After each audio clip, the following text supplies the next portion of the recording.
توجہ کرو، جو ہمارا اصل ایمان والی کتاب ہے وہ قرآن ہے، بے شک ماخذ ایمان۔ بعض ذرا توجہ سے سن لو، ضابطہ اور قانون سن لو، مسئلہ الہ کا قرآن میں کیسے بیان ہوا ہے۔ یہ میری بات بالکل ذہن نشین کر لو اور انشاءاللہ میں ابھی اجرا کرواؤں گا کہ قرآن کریم میں جہاں مسئلہ الہ کو بیان کیا گیا، ویسے تو پورا قرآن القرآن کلہ فی التوحید، لیکن خصوصاً الہ کا مسئلہ بیان کیا گیا تو وہاں پر آپ کو دو چیزیں ضرور ملیں گی۔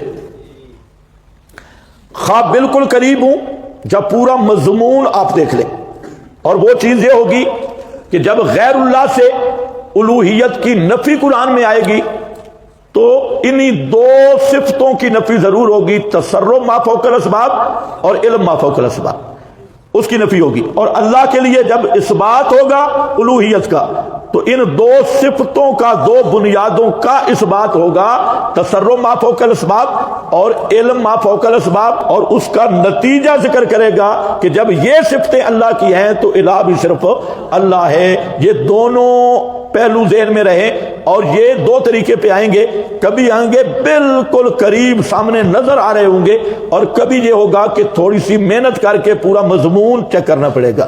مضمون آگے پیچھے دیکھیں گے تو یہی دو بنیادیں آپ کو ملیں گی۔ اب آؤ قرآن میں، صفحہ 702 بھائی، سبحان اللہ، ہد مسئلہ بیان کر رہا ہے۔ اللہ نے ہد کا واقعہ ذکر کیا تاکہ مولویوں کو شرم ہے، شیخ الحدیث کو شرم ہے، اور مفتی صاحب ذرا دیکھے، اور بڑے بڑے بڈھے ساری زندگی ابلیس کی خدمت کی اور مسئلہ الہ نہیں سمجھا، ساری زندگی ضائع کی، اور کمال ہے کہ ہد ہے، اس کی پگڑی بھی چھوٹی سی ہے، اس کی اتنی پگڑی نہیں، ملا نے تو پورا تھان باندھا ہوا ہے، اور ہد بیچارے کی چھوٹی سی پگڑی ہے۔ اور حضرت سلیمان کی مجلس میں رہا، پرندہ ہے پرندہ، لیکن مسئلہ الہ کو کیسے سمجھائے؟ ذرا تعبیر قرآن کی دیکھو۔ اس نے جب کہا نا، حضرت سلیمان علیہ السلام نے پوچھا ہدہد سے، فرمایا کہ ہدہد غیب تھا، آئے گا تو دو صورتیں ہیں، یا تو میں اسے سخت سزا دوں گا یا ذبح کروں گا، یا یہ ہے کہ کوئی معقول عذر لے کے آئے گا۔ ہدہد آ گیا جی معقول عذر لے کے، ملک سبا کا رونڈ کر کے واپس آیا، ملک سبا، اور وہاں حضرت سلیمان کے سامنے، بات لمبی ہے، حضرت سلیمان کے سامنے آ کر ملک سبا کے دو احوال بیان کیے، ایک حال سیاسی ہے اور ایک حال مذہبی ہے۔ جب سیاسی حالات ہے تو تھوڑا نارمل ہے۔ اس نے کہا سیاسی حالت ان کی کیا ہے؟ انی وجدت امرأتن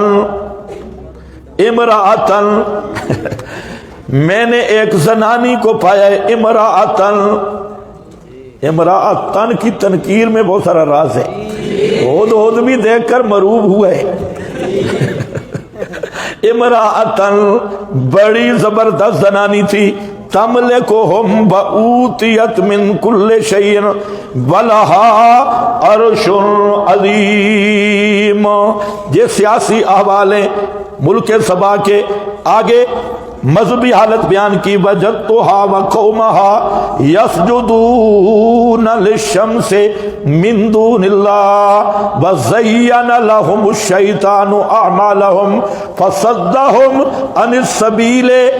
ہد کو بھی غیرت آ رہی ہے، غیرت، جب غیر اللہ کی عبادت دیکھتا ہے اس کو بھی غیرت۔ اب ہد کو غصہ آ رہا ہے، دیکھتا فہم لا یہتدون، فتویٰ بھی لگا دیا، اللہ یسجدوا للہ، اللہ یسجدوا للہ۔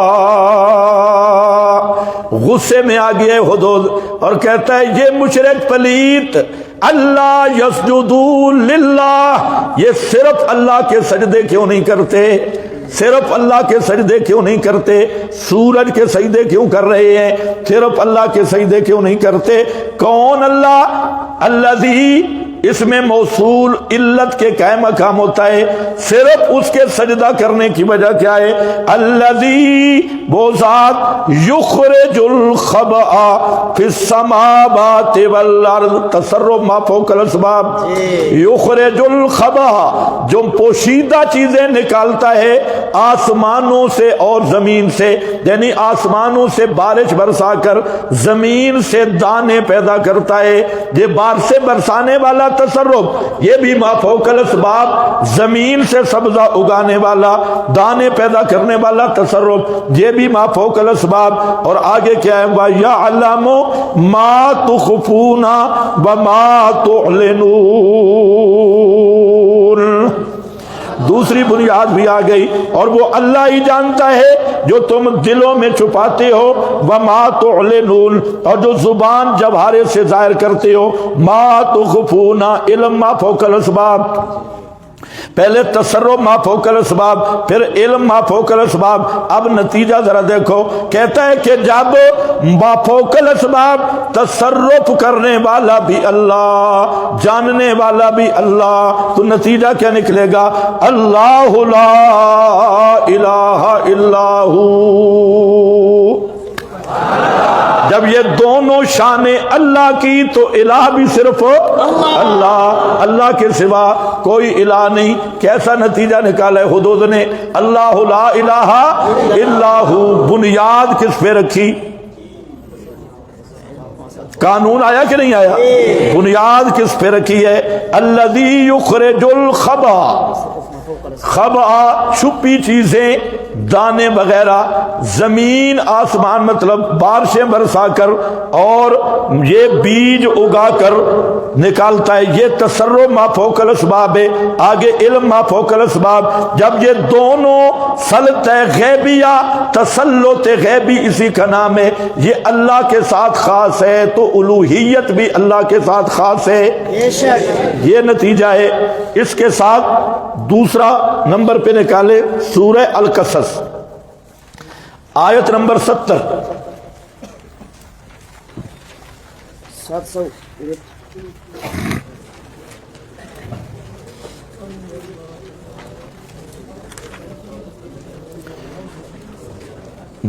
728 صفحہ جی۔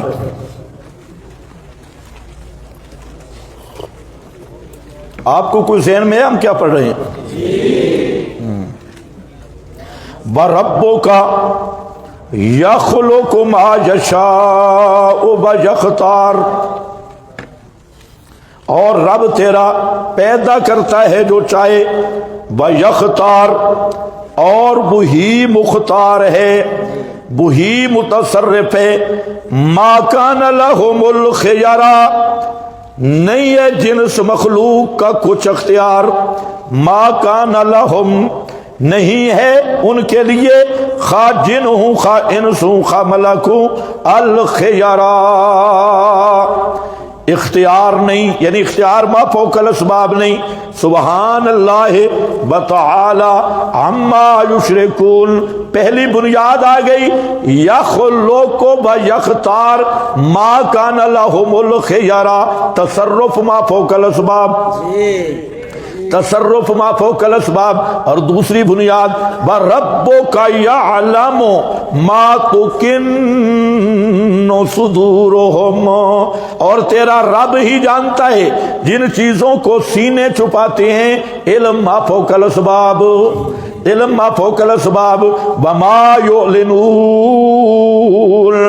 جب یہ دونوں شانیں اللہ کی تو مان لو دونوں دلیلوں کا نتیجہ، دونوں بنیادوں کا نتیجہ، هو اللہ لا الہ الا ہو، وہی اللہ ہے جس کے سوا کوئی الہ نہیں ہے۔ دونوں بنیادیں ذرا غور سے بیٹھتے رہو، سمجھ لو، بعد میں کوئی بے ایمان ہو جائے تو کوئی مسئلہ نہیں، لیکن من ہلاک علی بینہ، سمجھ کے کوئی برباد ہو تو اس کی مرضی، بہرحال یہ سمجھتے جاؤ اور دیکھتے جاؤ۔ سورہ طٰہٰ آیت نمبر 8 نکالیں۔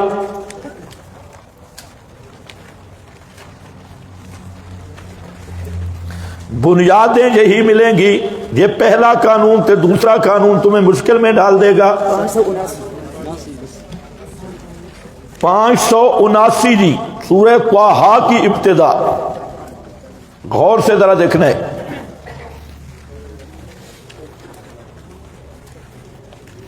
لہو ما فی السماوات وما فی الارض وما بینہما وما تحت الثری۔ پہلی بنیاد، لہو ما فی السماوات، آسمان و زمین کی ہر چیز پر متصرف ہونا اللہ ہی کا خاصہ ہے۔ وما بینہما، اور جو کچھ ان دونوں کے درمیان میں ہے، وما تحت الثری، اور جو گیلی مٹی کے نیچے ہے، یہ کیا ہے؟ تصرف ما فوق الاسباب۔ اور آگے کیا ہے؟ وَإِن تَجْهَرْ بِالْقَوْلِ، اگر تو بات اونچی کرے، فَإِنَّهُ يَعْلَمُ السِّرَّ وَأَخْفَى، پس وہ اللہ ہی ہے جو سر کو جانتا ہے۔ جو اب تیرے دل میں بات موجود ہے وہ سر ہے، اور جو بات 70-80 سال 90 سال کے بعد تیرے دل میں آئے گی ابھی وہ تیرے دل میں ہے ہی نہیں، وہ اخفا ہے۔ سر جو اب تیرے دل میں موجود ہے، اور اس سے اخفا کیا ہے؟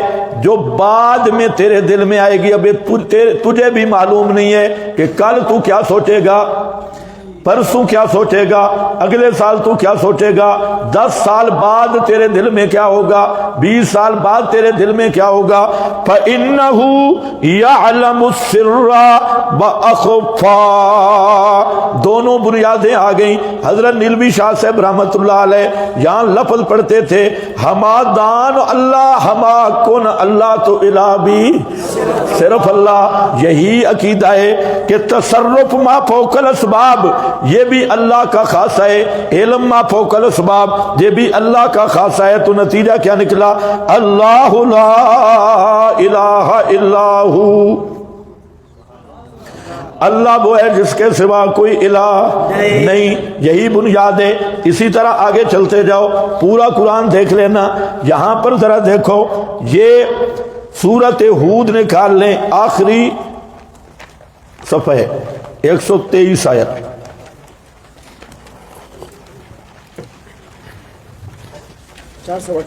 438 وَلِلَّهِ غَيْبُ السَّمَاوَاتِ وَالْأَرْضِ، وَلِلَّهِ غَيْبُ السَّمَاوَاتِ وَالْأَرْضِ، آسمان و زمین کے سارے غیب جاننا للہ اللہ ہی کا خاصہ ہے۔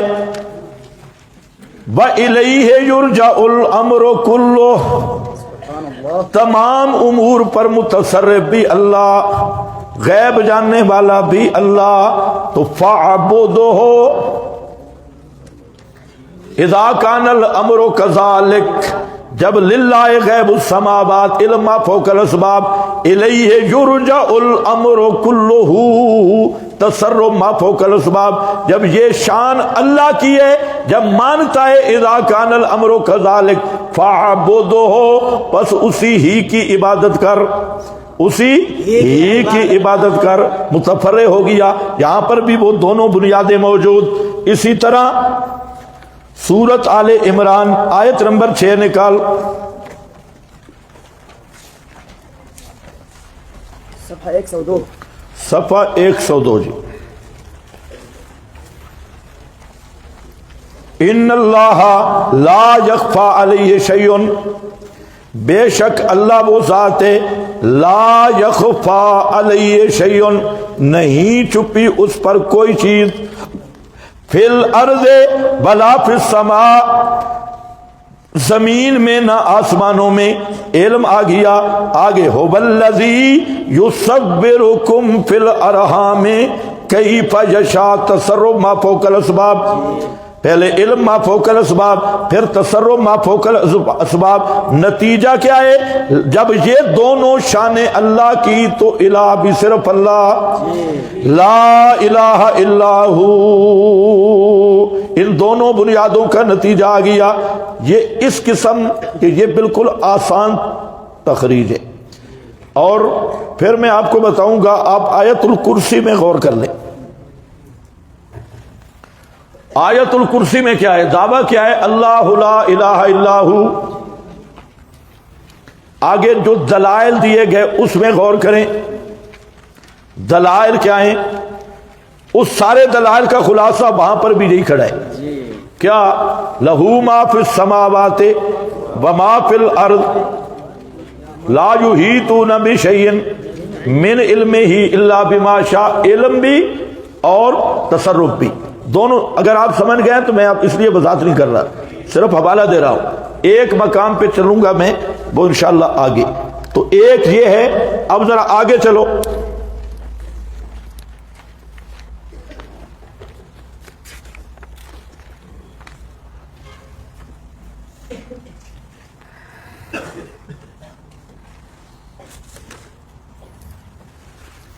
سورت المائدہ آیت نمبر 76۔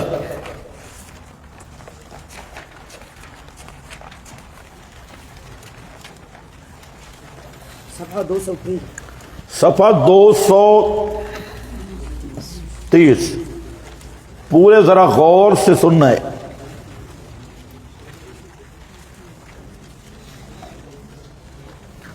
یہاں بات چل رہی ہے حضرت عیسیٰ کی، پیغمبر کی بات، اور دوسری چل رہی ہے بی بی مریم صدیقہ کی۔ دونوں کے لیے فرمایا مل مسیح ابن مریم الا رسول قد خلت من قبلہ الرسل وامہ صدیقہ۔ ان کی ماں ولیہ بی بی، دونوں کھانا کھاتے تھے۔ ان کی الوہیت کی، میں آپ کو یہ بتا رہا ہوں کہ الوہیت مسیح کی نفی کی جا رہی اور الوہیت الہی کا اثبات کیا جا رہا ہے۔ اب نفی کا ذرا انداز دیکھو، کیا فرمایا؟ اتعبدون من دون اللہ، اتعبدون من دون اللہ، کیا تم عبادت کرتے ہو اللہ کے سوا، معبود سمجھتے ہو اللہ کے سوا، عبادت کرتے ہو اللہ کے سوا، کس کی؟ ما لا یملک لکم ضرا ولا نفعا، ان کی جو تمہارے نفع نقصان کے مالک کوئی نہیں۔ کون سا نفع نقصان؟ ما فوق الاسباب، وہ تمہارے ما فوق الاسباب نفع نقصان کے مالک کوئی نہیں۔ اور اگلا جملہ ذرا غور سے سننا ہے، اور اتعبدون من دون اللہ کو بھی غور سے دیکھنا ہے۔ فرمایا واللہ هو السمیع العلیم۔ اگر آپ کا ذوق ہو تو مانا کر لو اتعبدون من دون اللہ، اللہ کے سوا ان کو پوجتے ہو۔ کون؟ بی بی مریم اور عیسیٰ۔ حاشیے پہ سارے حوالے لکھے ہیں، جو بت شت نہیں، بی بی مریم اور حضرت عیسیٰ نبی، ان کو پکارتے ہو، ان کی عبادت کرتے ہو، انہیں معبود سمجھتے ہو۔ وہ معبود نہیں، کیوں کہ وہ نفع نقصان کے مالک بھی نہیں، تمہاری پکاریں سنتے بھی نہیں۔ یہ معنی میں نے کیسے کر دیا؟ یہ معنی کیسے کر دیا؟ ہاں، سنتے بھی نہیں، یہ معنی کہاں سے کر دیا بھائی؟ جی حسر ہے واللہ هو السمیع، واللہ هو السمیع، اللہ ہی سمیع ہے، عیسیٰ سمیع نہیں۔ اللہ ہی سمیع ہے، مریم سمیع نہیں۔ تو اللہ ہی ما فوق الاسباب سننے والا ہے، نبی ما فوق الاسباب سننے والا نہیں۔ تو الہ کیسے بن گیا؟ معبود کیسے بن گیا؟ معبود ما فوق الاسباب سمیع ہوتا ہے۔ کوئی پتہ چلتا کوئی نہیں۔ اگر کچھ بندہ مسلمان ہونے پہ آنا جی ایک آیت بھی کافی ہے، اس میں آپ غور کر لیں، پیغمبر کے سمیع ہونے کی نفی کی گئی، حضرت مریم کے سمیع ہونے کی نفی، ولیہ، ایک نبی ایک ولی، اور اللہ فرماتے ہیں اتعبدون من دون اللہ۔ بات عبادت کی چل رہی ہے۔ عبادت کس کو کہتے ہیں؟ وہ لا الہ الا اللہ، اللہ کے سوا عبادت کے لائق نہیں۔ فرمایا وہ معبود نہیں جو ما فوق الاسباب نفع کے مالک نہیں، نقصان کے مالک نہیں، سمیع علیم نہیں، جی سمیع علیم نہیں ہیں۔ اس سے واضح کہاں سے لوگے دوستوں بزرگوں؟ اب بھی تمہیں سمجھ نہیں آئی تو پھر اپنی قسمت کو رو۔ قل اتعبدون من دون اللہ ما لا یملک لکم ضرا ولا نفعا واللہ هو السمیع العلیم۔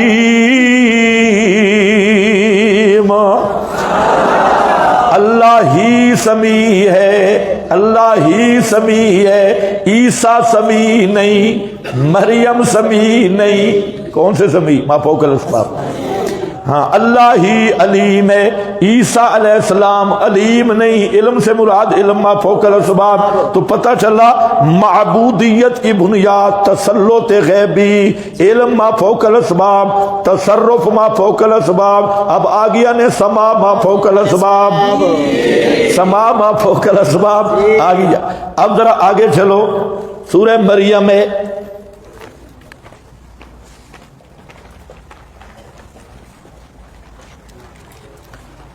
آیت نمبر 44 42 571۔ ہاں جی، یہ جو قال لأبی ہے، حضرت ابراہیم مسئلہ الہ بیان کر رہے ہیں جی حضرت ابراہیم مسئلہ الہ بیان کر رہے ہیں، اشاعتیوں کا نہ مانو۔ جی ذرا حضرت ابراہیم کا بھی انکار کر کے دیکھو، اور مسئلہ الہ بھی کس کے سامنے بیان کر رہے ہیں؟ ابا جی کے سامنے، بابے کے سامنے۔ اب کیسے مسئلہ الہ بیان کر رہے ہیں؟ فرمایا اذ قال لأبی، اللہ بھی فرماتے ہیں وَاذْكُرْ فِي الْكِتَابِ إِبْرَاهِيمَ إِنَّهُ كَانَ صِدِّيقًا نَبِيًّا۔ بیان کر میرے محبوب قرآن میں ابراہیم کی تقریر کو۔ ابراہیم نے جو مسئلہ الہ بیان کیا، سنا دے مکہ کے مشرکوں کو، بڑا تم دعویٰ کرتے ہو ابراہیمی ابراہیمی۔ سنو ابراہیم کیا کہا تھا، انہو کانا صدیقا نبیا، بے شک تھا وہ ابراہیم بہت سچا نبی۔ اس کا ایک سچ سنو، اس صدیق کی سچ کیا تھا؟ صدیق کا سچ یہ تھا اذ قال لأبیہ، جب کہا اپنے باپ کو، یا ابت، اے میرے پیارے بابا جان، اے میرے ابا جان، چونکہ ابا جان ہی بڑا بزرگ تھا۔ یا ابت لما تعبد، سبحان اللہ، لما تعبد، کیوں پکارتا ہے، کیوں عبادت کرتا ہے، کیوں الہ سمجھتا ہے، کیوں معبود سمجھتا ہے؟ کس کو؟ ما لا یسمعو، ما لا یسمعو، جو تیری پکاروں کو سنتے کوئی نہیں، ولا یبصرو، تیرے حالات کو دیکھتے کوئی نہیں، ولا یغنی عنک شیئا، تیری بگڑی بنا سکتے کوئی نہیں، لا یغنی عنک شیئا۔ لما تعبدوں میں غور کرو، کیا فرما رہے ہیں کہ یہ معبود نہیں، یہ معبود کیسے بن گئے؟ معبود وہ ہوتا ہے جو سمیع ہو، معبود وہ ہوتا ہے جو بصیر ہو، جو پکاروں کو سننے والا ہو، جو حالات کو دیکھنے والا ہو۔ معبود وہ ہوتا ہے جو غنی ہو، جو جھولی بھر سکتا ہو، نفع نقصان کا مالک ہو۔ اور ان کو کیوں معبود بنا رہا ہے؟ جو سنتے بھی کوئی نہیں، دیکھتے بھی کوئی نہیں، اور بگڑی بنا سکتے بھی۔ آج ہمیں کہتے ہیں جی مسئلہ سما کے علاوہ کوئی چیز نہیں آتی۔ بھائی یہ مسئلہ الہ بیان ہو رہا ہے، اور یہ مسئلہ الہ کون بیان کر رہا ہے؟ یہ کون بیان کر رہا ہے؟ حضرت ابراہیم۔ اور اس معاملے میں لا فرق بین عابد المسیح والصنم، شرک میں تقسیم نہیں ہوتی معبود دون معبود کی، کہ ایک بت کے ساتھ معاملہ کیا جائے تو وہ شرک بن جائے، وہی معاملہ نبی کے بارے میں کیا جائے تو شرک نہ بنے۔ یہ مشرکوں نے تقسیم کی ہے۔ شرک وہ ہوتا ہے زندہ کے ساتھ بھی معاملہ شرک ہو، مردہ کے ساتھ بھی شرک ہو، بت کے ساتھ بھی شرک ہو، اور وہی عقیدہ نبی کے بارے میں ہو تب بھی شرک ہو۔ یہ معبود دون معبود دن کی تقسیم یہ خالص کفر ہے۔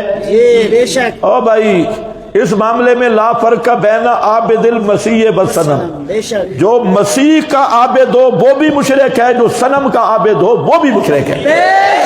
یہ جو ایک نئی تقسیم آ گئی جی، پرانے مشرک بتوں کے پجاری تھے، وہ بتوں، اور ہم تو انبیاء اولیاء کو پکارتے ہیں اس لیے وہ مشرک تھے، ہم مشرک نہیں۔ تو میں نے کہا اگر پکار شرک ہے پھر نبی کی پکار بھی شرک ہے اور بت کی پکار بھی شرک ہے، بے شک زندہ کی بھی شرک ہے اور مردہ کی بھی شرک ہے۔ تو اس لیے ہم کہتے ہیں کوئی زندہ میں تسلط غیبی مان کے پکارے وہ بھی مشرک ہے، مردے میں پکارے وہ بھی مشرک ہے۔ بے شک یہ کوئی معبود دون معبود دن کا تفریقہ نہیں ہے، یہ فرق نہیں ہے۔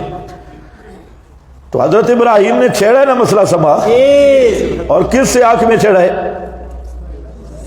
الہ لما تعبد، بعد معبود اور عبادت کی ہو رہی ہے، تو معلوم ہوتا ہے یہی معبود وہی ہے جو سمیع ہو، جو بصیر ہو، ما فوق الاسباب اور غنی ہو، تصرف رکھتا ہو، جس میں یہ شان نہیں وہ معبود نہیں ہے۔ حضرت ابراہیم نے تو بڑا چھیڑا ہے مسئلہ سما۔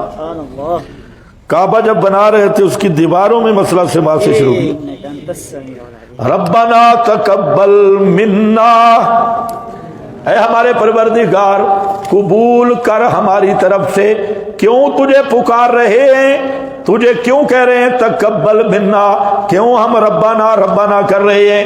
اس لیے کہ انک انت السمیع، انک انت السمیع، اس لیے کہ سننے والا کون ہے؟ اللہ یا صرف اللہ؟ صرف اللہ۔ انتا کا معنی تمہارا دادا کرے گا، انتا کا معنی کرو، انکا انتا انتا انتا، یہ حسر ہے۔ اور وہاں بھی ابراہیم نے بتا دیا سمیع صرف تو ہے، تیرے سوا کوئی سمیع نہیں۔ انکا انت السمیع۔ اب آؤ قوم کے سامنے آگے، قوم کے سامنے ابراہیم ہے، یہ سورت شعراء ہے اور آیت نمبر 73 ہے۔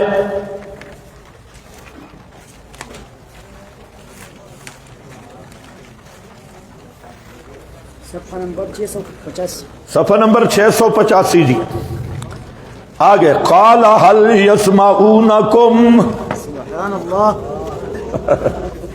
کہاں سے شروع کیا بھائی؟ پھر سماعت سے۔ قال هل، اللہ نے ایسے نہیں فرمایا اتبع ملت ابراہیم حنیفا، میرا پیغمبر تو نے بھی ہاتھ وہی رکھنا ہے جو ابراہیم نے رکھا ہے، تو نے اسی طرز کو اختیار کرنا ہے۔ کیسے؟ هل يسمعونكم اذ تدعون، او مشرکو بتاؤ یہ سنتے ہیں جب تم ان کو پکارتے ہو؟ هل يسمعونكم اذ تدعون، مسئلہ الہ سمجھا رہے ہیں۔ او ينفعونكم، یا یہ تمہیں نفع دے سکتے ہیں، او يضرون، قالوا بل، قالوا بل، کہنے لگے وہ مشرک، بل، بل آتا ہے اضراب کے لیے۔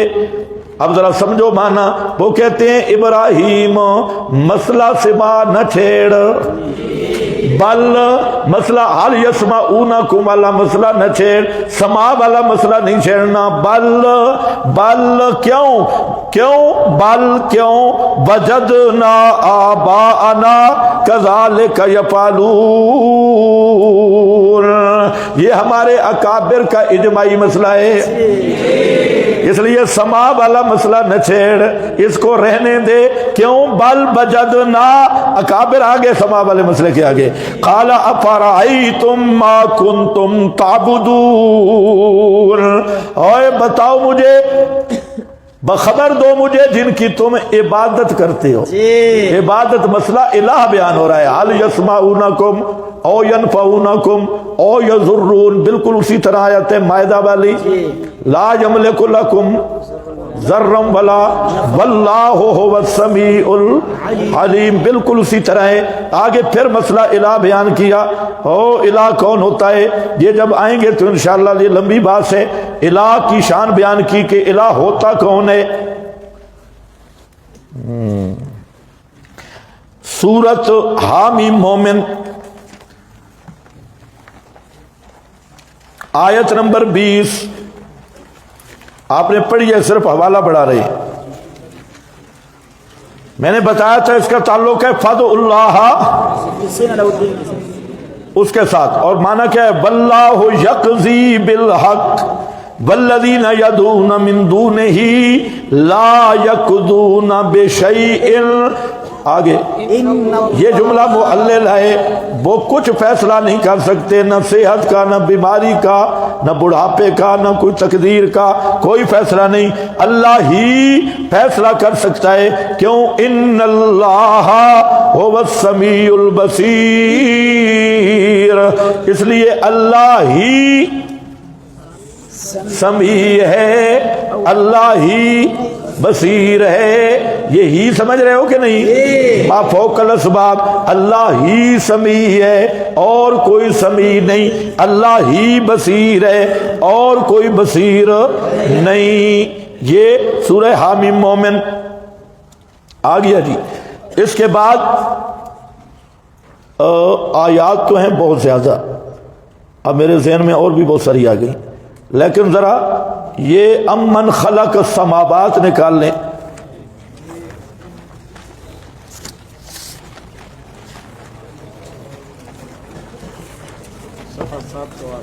یہ صرف آپ کو اجرا کروا رہا ہوں. قرآن پڑھو گے تو انشاءاللہ بڑی ایتیں آئیں گی، صرف بنیاد ذہن میں. 708 صفحہ جی، توجہ ہے.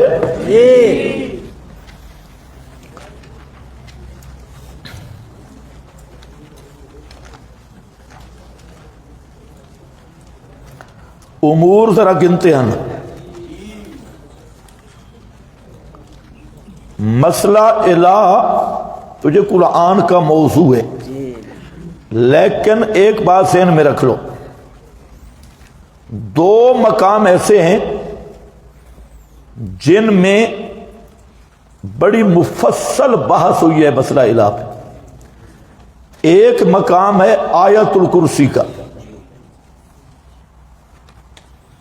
اور ایک مقام ہے جے امن خلق السماوات کا.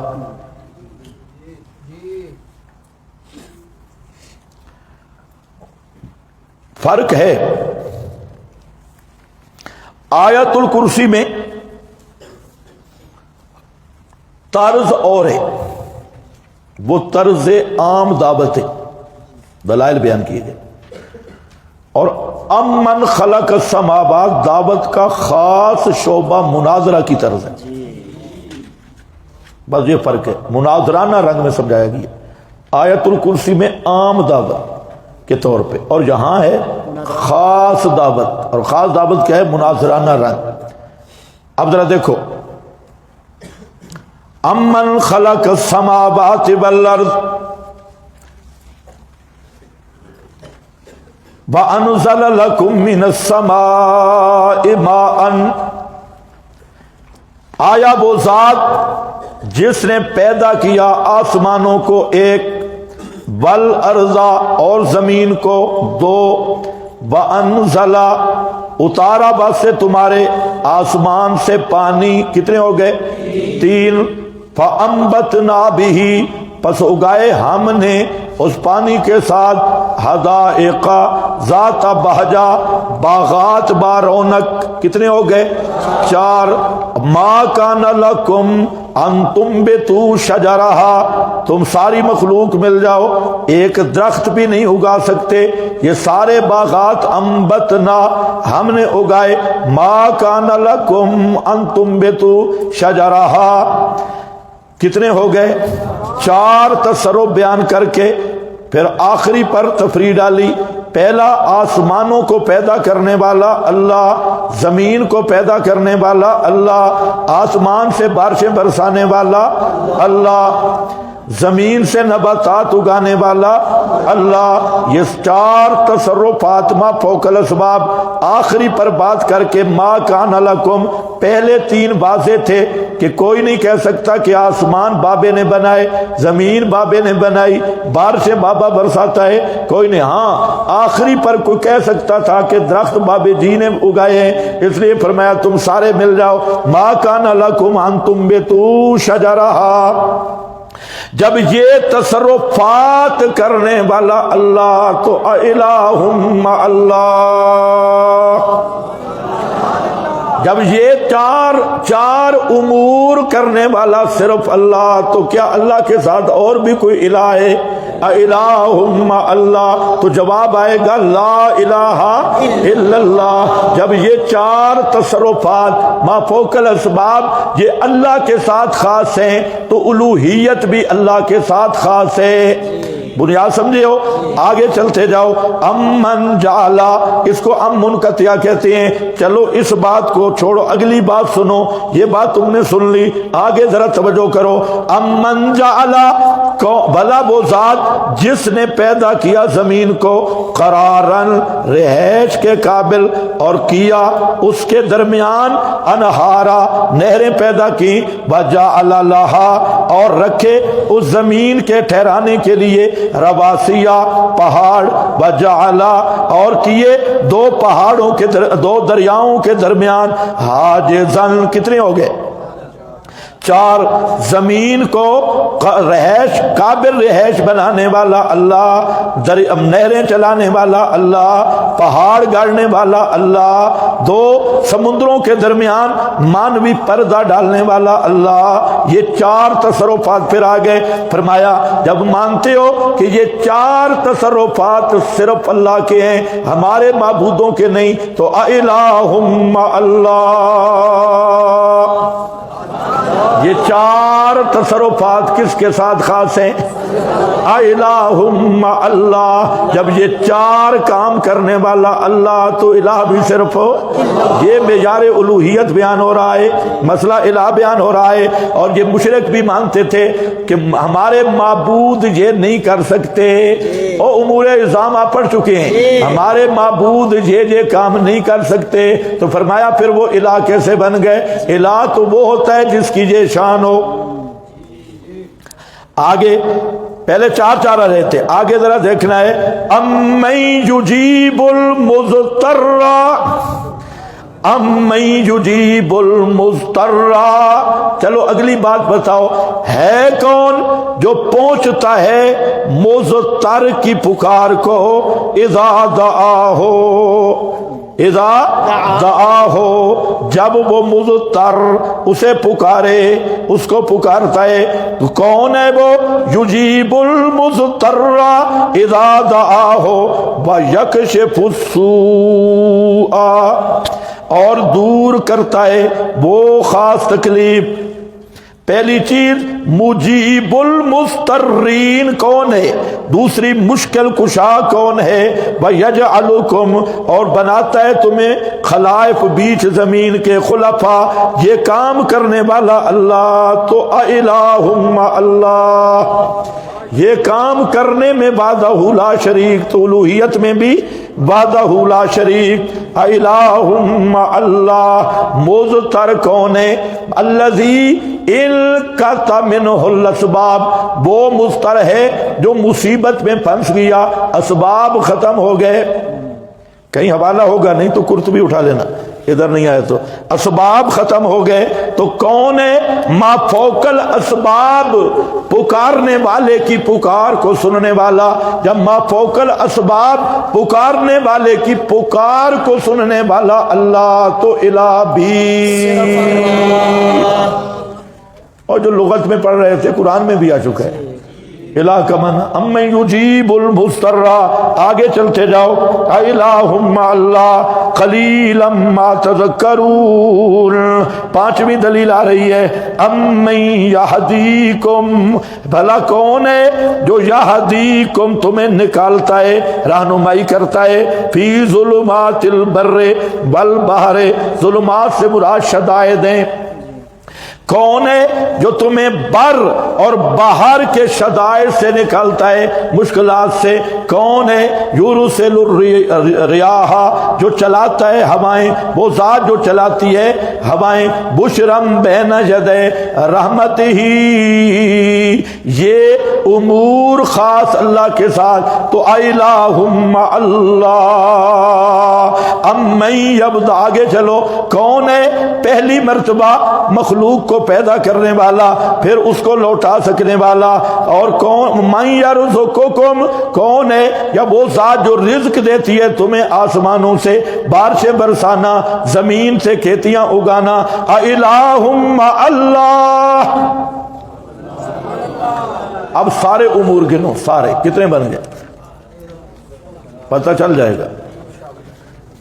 اب ذرا خیال کرنا، آسمانوں کو پیدا کرنے والا، بولو بولو، ایک آسمانوں کو پیدا کرنے والا، زمین کو پیدا کرنے والا، آسمانوں سے پانی نازل کرنے والا، زمین سے نباتات اگانے والا، زمین کو قرار بنانے والا، زمین میں نہریں جاری کرنے والا، زمین میں پہاڑ رکھنے والا، سمندروں کے درمیان پردہ رکھنے والا، مضطر کی پکار سننے والا، سوء اور مشکل کو حل کرنے والا، تمہیں زمین پر خلائق بنانے والا، ظلمات بر میں مشکل کشائی کرنے والا، ظلمات بحر میں مشکل کشائی کرنے والا، ہواؤں کو چلانے والا، پہلی بار مخلوق کو پیدا کرنے والا، دوبارہ لوٹا سکنے والا، آسمان سے رزق دینے والا، زمین سے رزق دینے والا، یہ 18 امور اور 18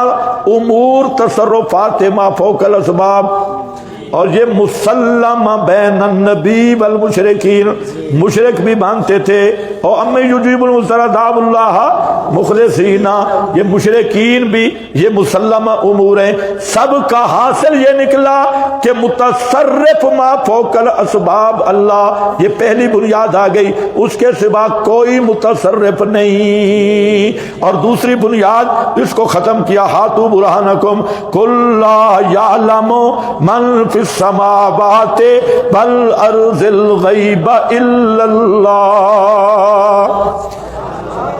اللہ کے سوا غیب دان بھی کوئی نہیں، الہم اللہ، متصرف بھی اللہ، غیب دان بھی اللہ، تو لا الہ الا اللہ۔ آئی نا وہی بنیاد، یا ابھی بھی نہیں سمجھ آئی؟ کچھ سمجھ آئی ہے؟ ہاں، بس یہ طرز یہ چلے گی قرآن میں، پورے قرآن میں چلے۔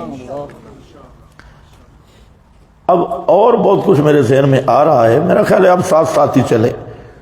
بنیاد میں نے سمجھا دی، قانون سمجھا دیا، اور اجرا بھی کروا دیا، اور پھر پورے قرآن ابھی تو چل رہا ہے، انشاءاللہ ساتھ ساتھ کام چلتا رہے گا۔